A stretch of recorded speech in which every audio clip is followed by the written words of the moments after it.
السلام علیکم ناظرین، آپ دیکھ رہے ہیں MR نیوز۔ میں ہوں کنزہ تنویر۔ اب تک کی تازہ ترین ہیڈ لائنز۔ PTI رہنما فرح حبیب نے کہا کہ پاکستانی کسی صورت میں غلام حکومت کو قبول کرنے کو تیار نہیں ہیں۔ سماجی رابطے کی ویب سائٹ ٹویٹر پر اپنے جاری کردہ ٹویٹ پیغام میں PTI رہنما فرح حبیب نے ڈنمارک احتجاج کی تصاویر اور امپورٹڈ حکومت نامنظور کا ہیش ٹیگ استعمال کرتے ہوئے لکھا کہ ڈنمارک میں بھی بیرون ملک پاکستانی اس امپورٹڈ حکومت نامنظور کے خلاف سراپا احتجاج ہیں۔ سابق وزیر اعلیٰ پنجاب سردار عثمان گلزار نے کہا کہ پنجاب کی تاریخ کا موجودہ ترقیاتی پروگرام سب سے بڑا ڈیولپمنٹ پروگرام ہے۔ PTI کے رہنما عثمان گلزار نے اپنے جاری کردہ بیان میں کہا کہ 15 سالانہ ترقیاتی پروگرام برائے سال 2021 تا 22 کے حجم میں 85 ارب روپے کے غیر معمولی اضافے کا اعزاز ہماری حکومت کو حاصل ہوا۔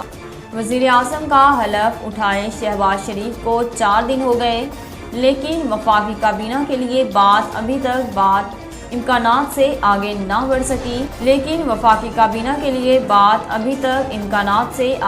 بڑھ سکی۔ ذرائع کا بتانا ہے کہ نئی حکومت میں مسلم لیگ نون کے 12 اور پیپلز پارٹی کے 7 وزیر لیے جانے کا امکان ہے۔ اسپیکر قومی اسمبلی کے عہدے کے لیے پیپلز پارٹی کے راجہ پرویز اشرف اور ڈپٹی اسپیکر کے عہدے کے لیے JUI کا امیدوار فیورٹ ہے۔ PTI رہنما ڈاکٹر شہباز گل نے کہا کہ سازش مداخلت کرنے کے لیے کی جاتی ہے۔ سماجی رابطے کی ویب سائٹ ٹویٹر پر اپنے جاری کردہ ٹویٹ پیغام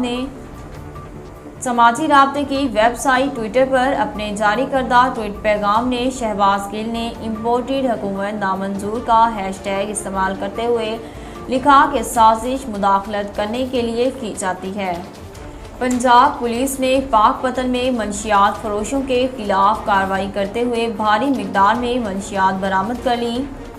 DPO پاک پتن نصیب اللہ خان کی ہدایت پر منشیات فروشوں کے گھیرا تنگ کیا گیا، جس کے نتیجے میں نواحی علاقہ 77 EB کے قریب بدنام زمانہ منشیات فروش شریف چشتی رنگے ہاتھوں گرفتار۔